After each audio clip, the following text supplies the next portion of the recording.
composant de frottement, donc, c'est un élément mécanique qui intervient dans un produit et qui permet de faire l'interface entre deux éléments oscillants.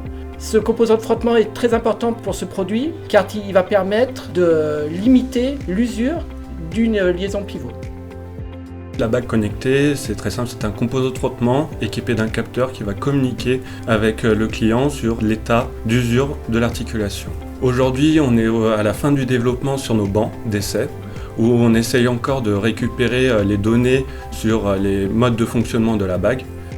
Bosch Rexroth a soutenu ce projet de plusieurs manières. Premièrement, nous avons l'expertise, nous, des engins mobiles, c'est notre cœur de métier. Et donc on a pu apporter notre connaissance des architectures électroniques, quel est aussi tout le cadre réglementaire qu'il y a autour de la data.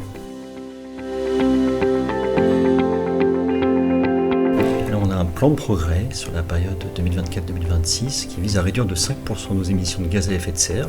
Ça, c'est un premier pas qui s'inscrit dans la stratégie nationale bas carbone qui nous demande de réduire de 28% nos émissions de gaz à effet de serre à l'horizon 2030 par rapport à 2015. Il faut comprendre qu'aujourd'hui, la mobilité, donc nous on est sur les engins de chantier agricole.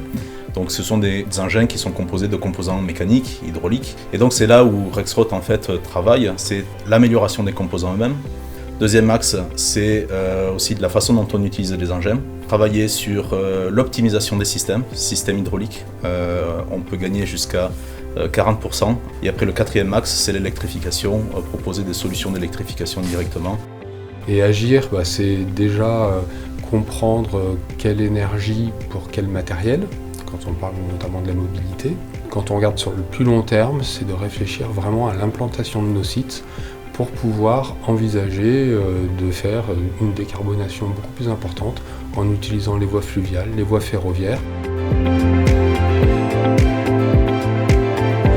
Le contexte de l'arrivée de l'IA chez SNCF date déjà de la fin de l'année 2023. À partir de cette date, on a pris conscience que l'IA générative était un socle technologique qui était de nature à modifier, à nous apporter un certain nombre de choses, en tout cas à avoir un niveau de potentialité important pour une boîte comme les nôtres qui a plus de 100 métiers. La question qu'on s'est posée, c'est qu'est-ce que ce nouveau socle technologique pouvait apporter, qu'est-ce qu'on pouvait en faire, comment on pouvait acculturer. Deux projets emblématiques de l'IA générative à EDF. Tout d'abord le projet de fouille documentaire, parce qu'on a un patrimoine documentaire qui est énorme, plusieurs dizaines de millions de documents. Et on se dit que pour pouvoir exploiter cette matière première, l'IA générative peut nous apporter beaucoup, par sa capacité du coup à faire rapidement des synthèses de grands volumes d'informations.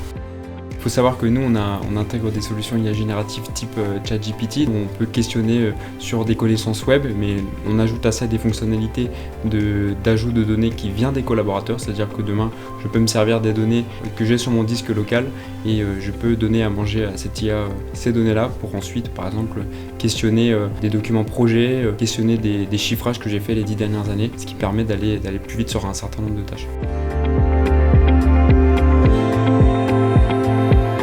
Excellence Industrie, ça nous a permis d'être en lien avec des industriels pour adapter tout d'abord le produit à leurs demandes. Et puis aussi, ça nous a permis d'aller vite sur les contacts à prendre auprès des universitaires et donc d'accélérer l'avance du projet. Ces rencontres du maître d'ouvrage, des entreprises, de Excellence Industrie avec ses expertises qui va pouvoir nous accompagner sur des analyses critiques du cycle de vie d'un chantier. Et il y a aussi tous nos petits groupes de travail numérique au sein d'Excellence Industrie qui nous permet finalement d'aller plus vite en partageant un certain nombre de sujets, de solutions ou d'idées.